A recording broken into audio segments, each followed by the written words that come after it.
You again, and let's move on to our next speaker. This is Javier Carpes.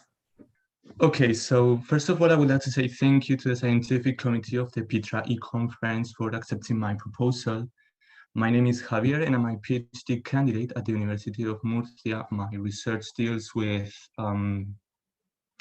phraseology, literary translation, and the translation of phraseological units.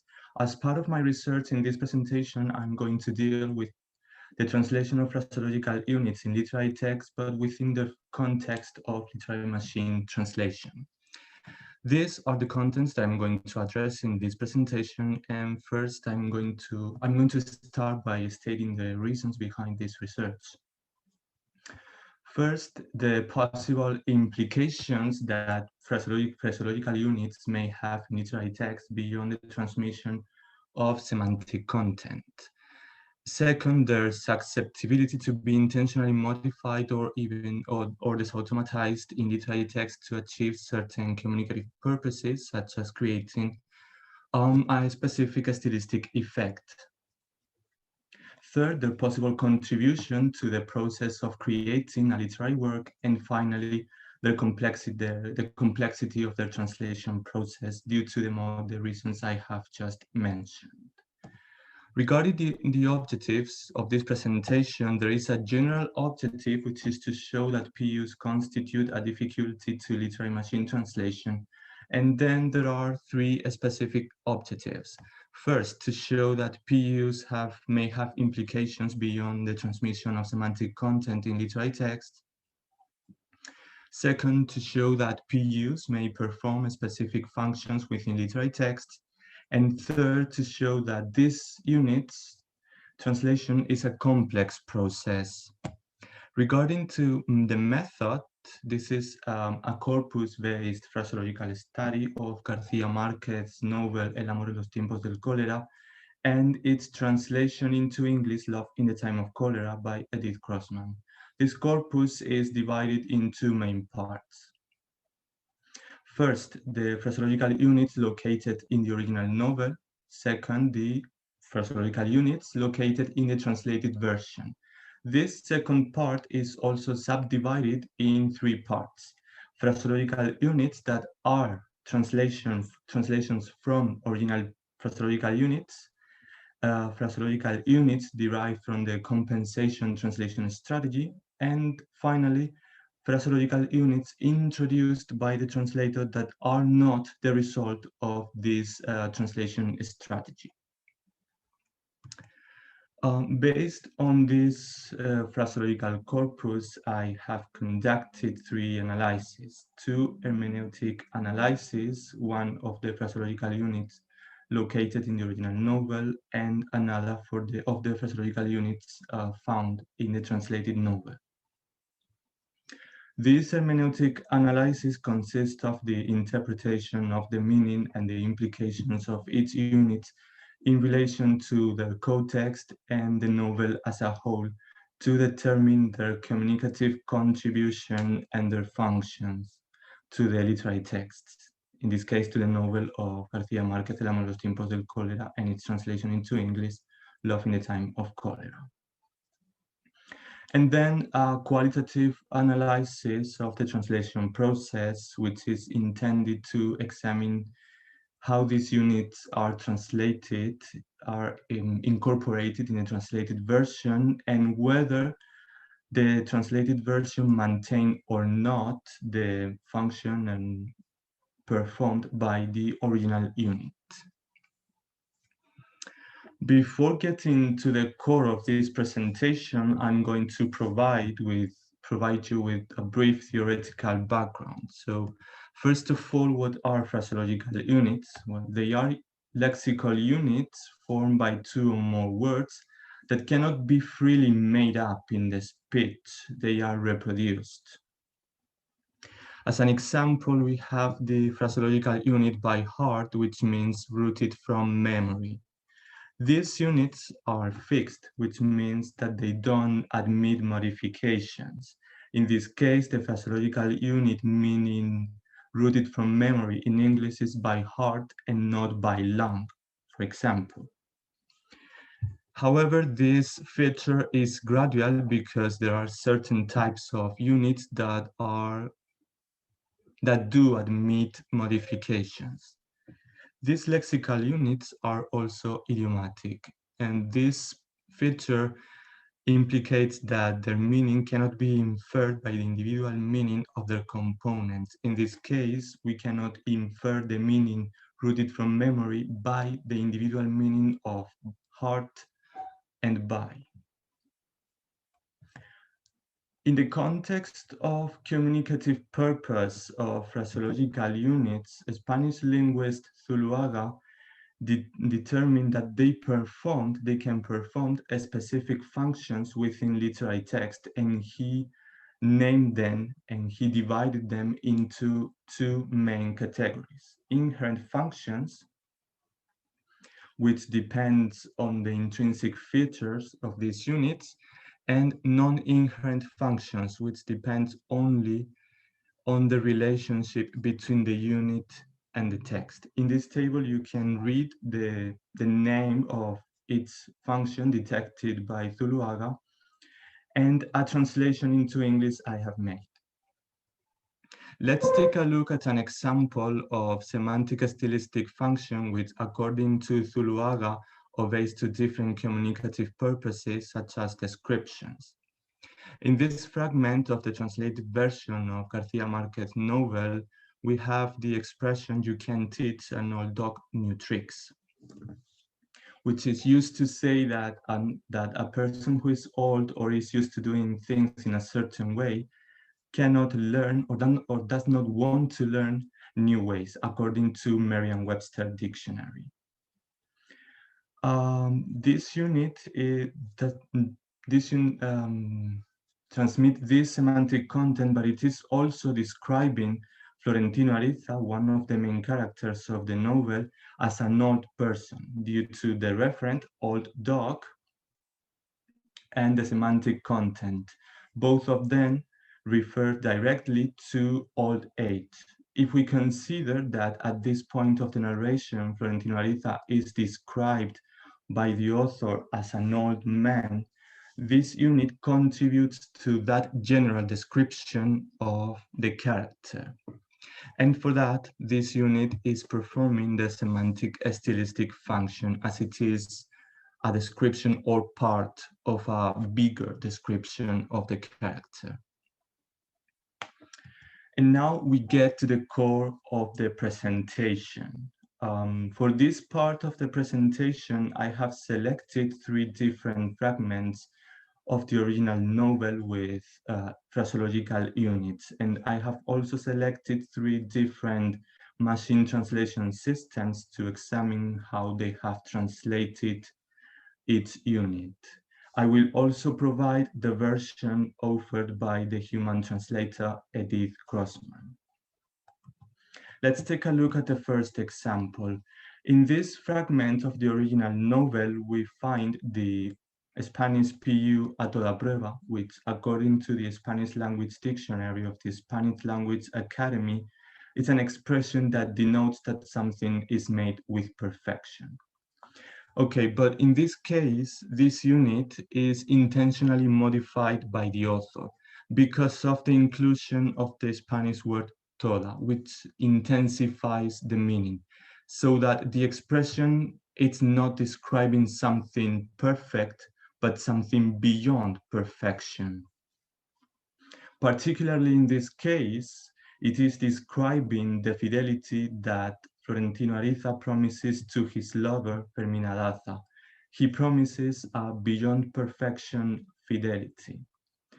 But apart from that, it is also reflecting the exaggerated romantic feelings that Florentino Ariza has for Fermina Daza, because he promises a beyond perfection fidelity to a girl he has just met. And it's also an evidence of his exaggerated character that all are, as we read the novel, we see that the character is hyperbolic. The character of Florentino Ariza is hyperbolic.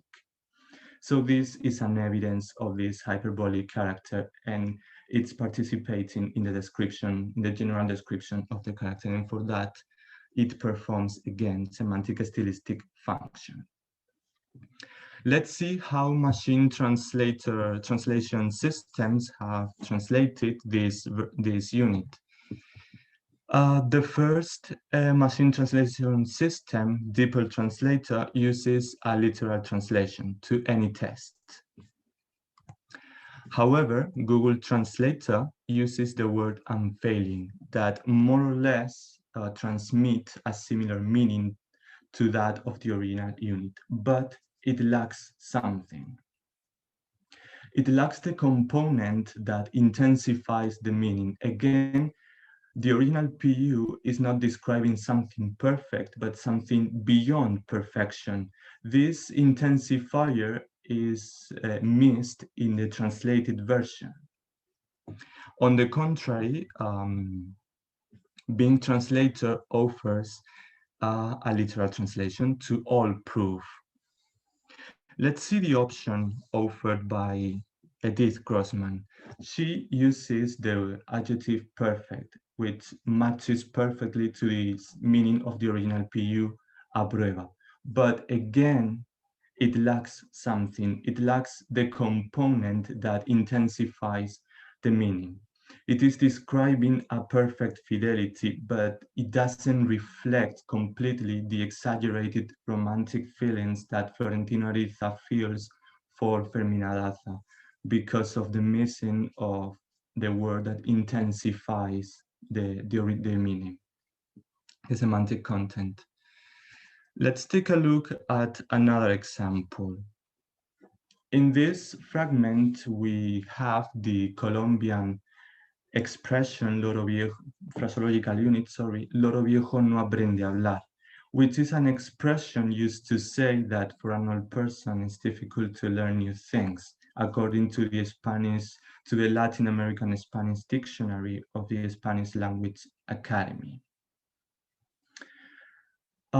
As in the case of you can teach an old dog new tricks, this expression is describing Florentino Ariza as an old man due to the referent loro viejo, old parrot, and the semantic content. Again, both of them refer directly to old age. And at this point of the narration, the character is described as an old person. And for that, this unit is contributing to that general description of the character offered by the author. Apart from that, as I said, this is an expression typical from Colombia. So it evokes Colombian culture. If we consider that the author is Colombian and the narration is set in an unnamed place of the Colombian Caribbean, this unit is also contributing to set the narration in that a specific geographical space. So it performs two functions. It describes the character and it contributes to set the narration in the geographical space and a specific culture. Let's see the options offered by the machine translation systems. We have the DeepL Translator uses literal translation. Old parrot doesn't learn to talk. Google Translator also offers a similar literal translation. Old parrot does not learn to speak. And Bing Translator, surprise, also offers a literal translation. They are similar literal translation. And since I'm not a native speaker, I'm not sure if these free word combinations conveys metaphorically a similar meaning to that of the original unit. I don't know if they transmit that for an old person it's difficult to learn new things. I'm not sure about that. The option of, sorry, there's some mistake here. I missed a slide. Okay, so the option offered by the human translator is the equivalent, you can teach an old dog new tricks, which also describes the main character, Florentino Ariza, as an old person because of the semantic content and the references I have previously mentioned, but it lacks something. Since it is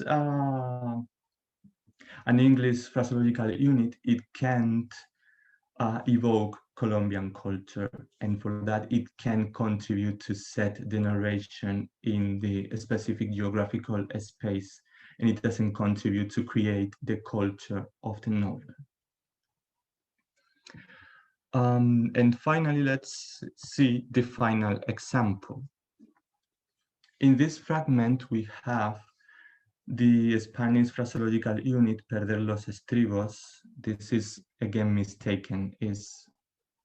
Here we have the option offered by the translator, by the human translator. I'm sorry about the mistake. Let's see the final example.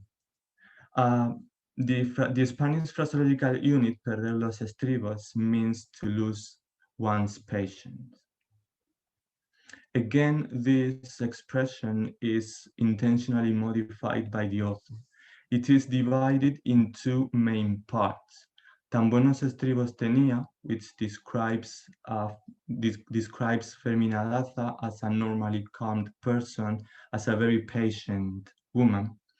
And the second part, los perdió, which describes her as a woman that even though she has so much patience, she gets infuriated and she gets enraged sometimes. So this intentionally modified unit offers a double description of the character. For one part, is a normally calm person, and for the other part, she gets infuriated even though she has so much patience. Let's see the options offered by the machine translation softwares. The first option is a literal translation. Who had such good stirrups lost them. Google Translator, a similar literal translation, had such good stirrups lost them. And Bing Translator, a similar literal translation. Again, I'm not sure if this literal translation conveys in some way or metaphorically the same meaning as the original PU. The option offered by the human translator is the English phraseological unit, to lose one's temper, which means to get angry, and it has a similar meaning to perder los estribos. Not only maintains conveys the human translator the meaning of the original PU, but she also maintains the double description of the character provided by the author because of the intentional modification of the original PU. The first part of the original unit, as I've said, describes Fermina Daza as a normally calm person, as a very patient woman. This is transmitted in the translated version by the word self-control.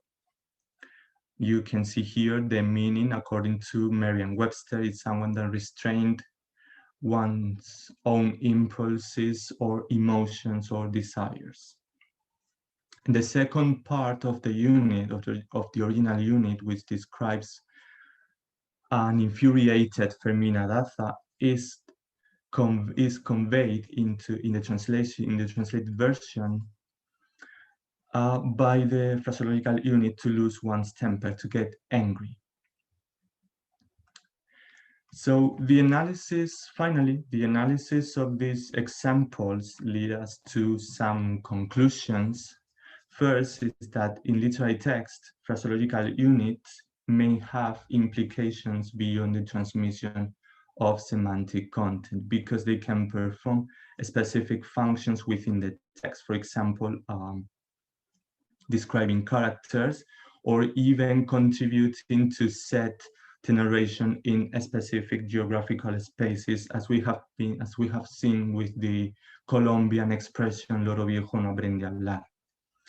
For those reasons, translation of PUs is a complex process. Finding an equivalent in a target language is not enough. We need to determine the communicative contributions of the unit to the literary text through the interpretation of their meaning and implication in relation to the novel as a whole and to the cotext.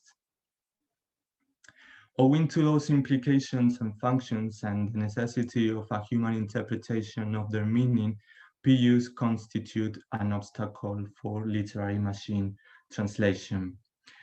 Here you have a list of bibliographical references that I have used, and that's the end of my presentation. Thank you so much for your attention, and if you have any question or suggestion, I'm all ears. And you have there my email to contact. Thank you again. Thank you, Javier. Thank you very much. Also for keeping to the time. Oh, thank you. And let me see if there are questions in the chat. There are no questions in the chat. And there are no so questions. I'm going to stop sharing my screen. In the room, yes, please. Thank you. Okay. I have just one question. I had the impression from your slides that the three engines you used, Google Translate, DeepL, and Bing Translator, that the output was very similar or identical in many cases. Yes, Is that generally what happened in your study? I haven't explored yet so much about that part of my research, but it's true that in general they offer similar translation, not only of the phraseological units, but also the whole fragments. It's true, it's something that I have to analyze. Okay, thank you. Thank you. Thank you for your appreciation. Any questions for our presenter? Yes, proposal for that, and one reason for that. Can you hear me? Can you hear? No, I can hear it properly. If you could just transmit it to me, the question.